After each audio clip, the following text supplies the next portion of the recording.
This video is sponsored by Card Kingdom. You can visit their store by using my referral link in the description below.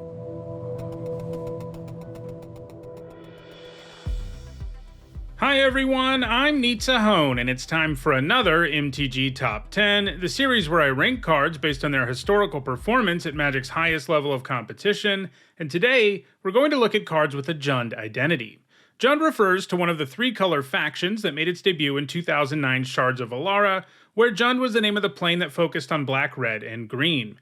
While there have been other factions over the years, both before and since, that occupy those same three colors, Jund is the name for this color combination that has stuck for most players. This is actually the second time I've looked at Jund cards. The first time was back in 2021, but we've gotten a lot more cards with this three-color identity over the last few years, and the list has changed significantly. To have a Jund identity, a card has to have the red, green, and black mana symbols all appear somewhere on the card with no other colored mana symbols. In all, there were 79 cards eligible for this video, and in it we'll look at the 10 that have left the biggest impact on competitive Magic. Because this list is an update of an old one, we'll also take a look at the 4 cards that made the list in 2021, but didn't make it this time. Before we get started, here's a quick reminder on how I score cards in these videos. A first tier top 8 is worth 2 points, this includes events like Pro Tours, and a second tier top 8 is worth 1 point, this includes events like Regional Championships. Alright, let's start with a look at the 4 cards that were on the list last time but didn't make it this time, starting with Scarland THX, which was at number 10 last time. For one of each of the Jund colors of mana, it's a 2/2, and you can sacrifice a creature to put a +1/+1 counter on it. That activated ability can be pretty powerful. Instead of being limited by mana, Scarland THX can simply just gobble up all of your creatures if that's what you want him to do, and he gets really big in the process. He was played in Jund decks in Extended, where he was played alongside Kitchen Finks, and another THX we'll see higher up on this list that's also good to sacrifice. Being able to get 2 counters and some life out of Kitchen Finks tended to be a pretty good deal, especially while your creature gets bigger. While it was featured in some Jund decks at the time, it was not a fixture in them, only managing 2 Grand Prix top 8s, and hasn't gained any points since 2010. While 2 points was enough to make the list last time, this time around it took 6 to come in at number 10, so the THX won't ever make it back on the list. There's also Bartell Runex, which was at number 9 last time. He's tied for being the oldest Jund card ever, along with 3 other cards from Legends, which was the first set to feature multicolored cards. Anyway, for 3 generic and 1 of each of the Jund colors, Bartell is a 6/5 with Vigilance that can't be the target of auras. By today's standards, that is not a very impressive creature, especially when you have to spend 3 different colors of mana to cast it, but context really matters. For its time, Bartell was quite the imposing creature, even considered efficient. This is how it managed the top 8 at Magic's very first competitive event, the World Championship back in 1994, but it hasn't gained any points since then. There's also Destructive Flow, which was at number 8 last time. For one of each of the Jund colors, it's an enchantment that forces each player to sacrifice a non-basic land during their upkeep. Obviously enough, this is not especially good in a deck with lots of non-basic lands, nor is it good against a deck without very many of them. However, against the right deck, it can be devastating. The Extended of 2007 was a format where people played very few basic lands. It was a sideboard card in Zoo decks, but it was also part of the main deck of Flow Rock decks, which were built with the intention of disrupting the opponent with Destructive Flow, along with discard effects. All of its points came back in 2007, and these days there are better ways to hate on non-basics, so I don't really see it gaining more points in the future. Lastly, there's Hit and Run, which is at number 6 last time. This is a split card, which means you can choose to cast one side or the other. The hit side is an instant that costs 1 generic, a black, and a red, and it makes a player sacrifice an artifact or a creature, and hit damages that player equal to that permanent's mana value.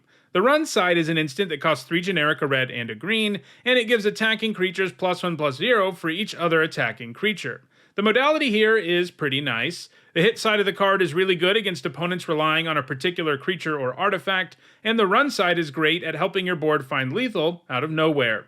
Hit and Run gained most of its points in Ravnica Block Constructed, but unlike the other cards that lost a spot on this list, it has gained a single point since the 2021 list, and it came earlier this year in Modern, where it appeared in the sideboard of Rakdos Scam. Since it's had some recent success, and is only a single point away from the number 10 slot these days, Hit and Run has some chance to find itself back on the list in the future. Alright, let's take a look at the list proper now, starting with our number 10 card, which is Flesh and Blood, which was at number 7 last time. Like Hit and Run, this is a split card with a Jund identity. Unlike Hit and Run, this has Fuse, which gives the card a third mode. You can still choose to cast one side or the other, but you can also choose to cast both, provided you pay their combined mana cost.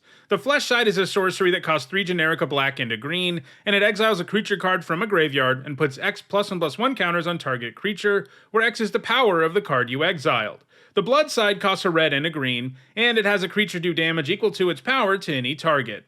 Obviously, if you can cast both in the same turn, you have the potential to make your creature huge before it does damage equal to its power. And Blood isn't just a removal spell like most versions of this effect, it can even hit the opponent. The Blood side alone is a fairly good card, and generally when people play this card, they lean on that side the most. It mostly saw play in standard Gruul aggro decks that didn't actually run any black mana. Flesh and Blood has gained 2 points since 2021, and that's what allowed it to barely hang on to a spot on the list. Those 2 points both came in modern Jeskai Ascendancy decks. These decks look to cast a ton of spells in a turn and make their creatures huge with Jeskai Ascendancy. The deck could then win by attacking, but one of the deck's creatures, Sylvan Caryatid, has Defender, and if it's the only one you have around when you go off, you can't win that way. You can, however, cast Glittering Wish and grab Flesh and Blood out of your sideboard, and then you can have the Caryatid do a ton of damage to the opponent. Because of hexproof, this is very hard to interact with.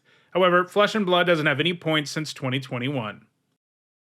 At number 9, I have Thunderscape Battlemage, which was at number 5 last time. Thunderscape is one of the many pre-Alara names for this 3-color combination, as there are several Thunderscape cards in Invasion block. Anyway, the Battle Mage costs 2 generic and a red for a 2/2, and it also has 2 separate kicker costs, of one in a black, and the other is a single green. And each of them grant the Battle Mage an Enter the Battlefield ability. If you pay the black kicker cost, your opponent discards 2 cards, and if you pay the single green, it destroys an enchantment. Both of those Enter the Battlefield abilities are powerful in the right situation, and gives the Battle Mage 4-for-1 potential, which is pretty insane. Of course, it's not always going to reach that potential because your opponent would have to have 2 cards in hand and an enchantment in play, but the upside is there. In block, it was played in a deck that utilized Crypt Angel to rebuy Enter the Battlefield abilities, and obviously kicking a Battle Mage more than once could be pretty devastating. Block also featured Yawgmoth's Agenda decks, giving it a good target for the enchantment destruction effect, and it gained points in Standard, where the fact it could blow up Fires of Yavimaya and Saproling Burst was particularly important.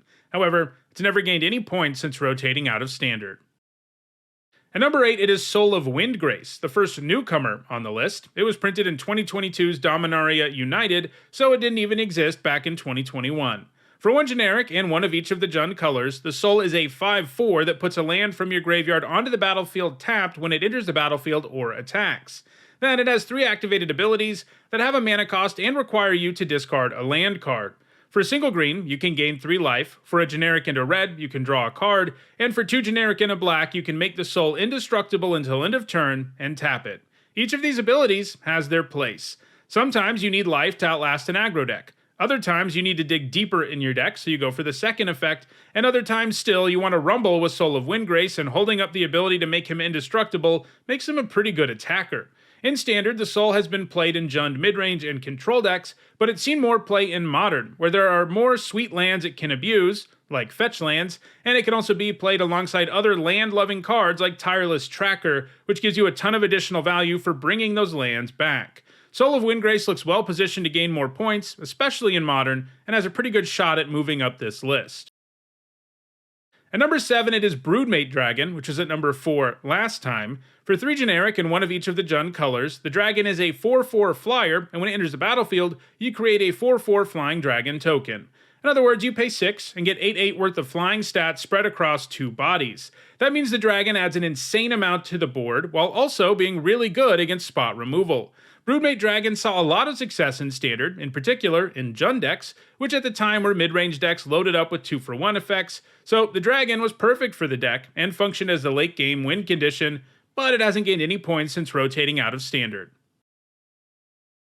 At number 6, it is Sprouting Thrynax, which is at number 3 last time. For 1 of each of the Jund colors, it's a 3/3 that makes 3 1/1 Saproling tokens when it dies. That's a lot of value for 3 mana. Sure, it might be somewhat challenging to cast, but it wasn't a huge hurdle for the Jund decks he was played in while in Standard. Some versions of this deck also featured a sacrifice theme, and the Thrynax was great fodder because it gave you 4 bodies. It hasn't gained any points though since rotating out of Standard. At number 5, it is Riveter Charm, which is a newcomer to the list. It was printed in 2022's Streets of New Capenna, the most recent set to prominently feature the Jund color combination, though in this set the 3-color faction was called Riveters. For 1 mana of each of those Jund colors, this charm is an instant and, like all charms, it's a modal spell that gives you 3 options. You can use it to make your opponent sacrifice a creature or planeswalker with the highest mana value among creatures and planeswalkers they control. You can do the impulse draw effect with the top 3 cards of your library, or you can exile a whole graveyard.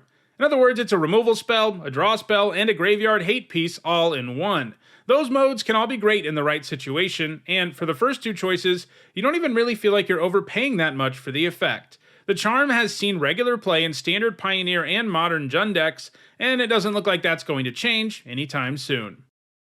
At number 4, it is Unleash the Inferno, another newcomer from Streets of New Capenna. For 1 generic and 1 of each of the Jund colors, it's an instant that does 7 damage to a creature or planeswalker, and if it deals excess damage, you can destroy an artifact or enchantment with mana value less than or equal to the amount of excess damage. 7 damage is more than enough to kill the vast majority of targets, and when you overkill something with this, you get some insane additional value because you get to naturalize something. Unleash saw a lot of play in Standard for a while because it could easily deal with 2 of the most problematic cards in the format, Fable of the Mirror Breaker and Reckoner Bankbuster. However, both of those cards were so good that they ended up getting banned, and in the time since that happened, Unleash doesn't have a single point. There's a chance it's completely done gaining points, but it is obvious that subtle shifts in the metagame that move more towards cheap artifacts and enchantments could lead to this being a prominent card in the format again. At number 3, it is Jund Charm, which was at number 1 last time. It has the same cost as Riveter Charm, of course, and it also gives you 3 options. Like Riveter Charm, it has an option that can exile a graveyard, but the other 2 options are quite different. It can do 2 to every creature, or it can put 2 +1/+1 counters on a creature you control. Like most modal cards, it isn't that efficient at doing any of these individual things, but its multiple uses makes it a nice card. While it was played in sideboards a lot, and brought in against opponents that were especially devastated by Pyroclasm or Graveyard Hate, it was played in the main deck about half the time too, since it would never be a dead card.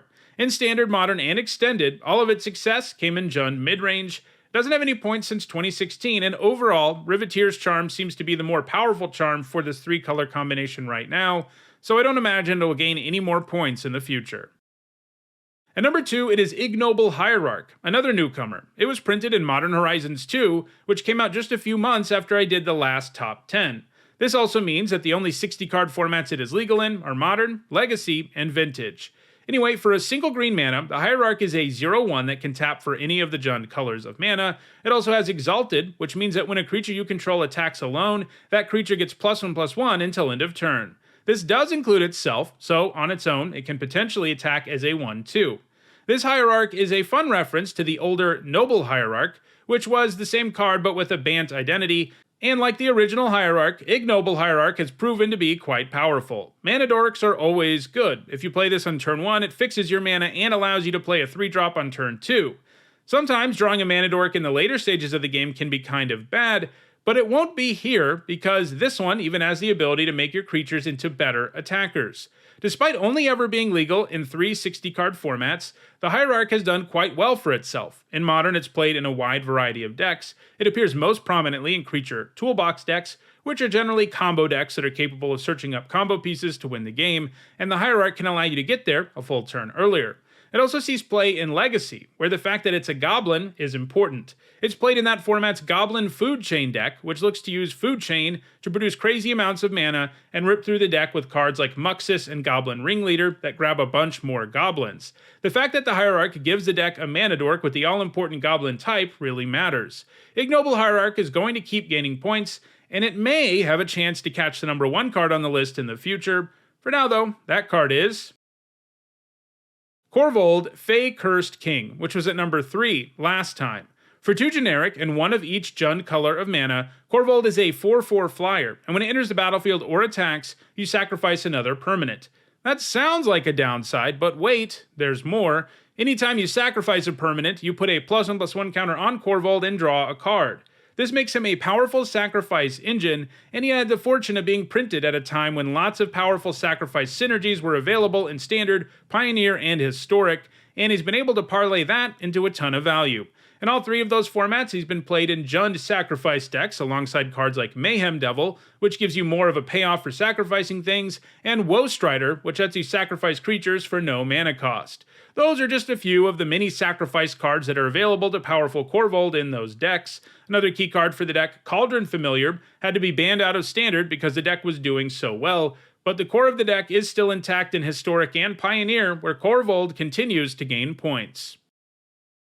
So, those are the top 10 Jund cards in Magic. If you want to own any of them, check out the description where you can find a direct Card Kingdom link for each card that appeared in the video. If you enjoyed this video, please like it and share it so that others can enjoy it too. If you want to make sure you catch future videos, don't forget to subscribe. If you want to catch up on past MTG top 10s, including more that look at color combinations, you should see a playlist on your screen shortly. Lastly, if you want to go the extra mile in supporting me and the channel, you can do so by becoming a channel member or a patron. You can find ways to do those things in the description. Thanks for watching.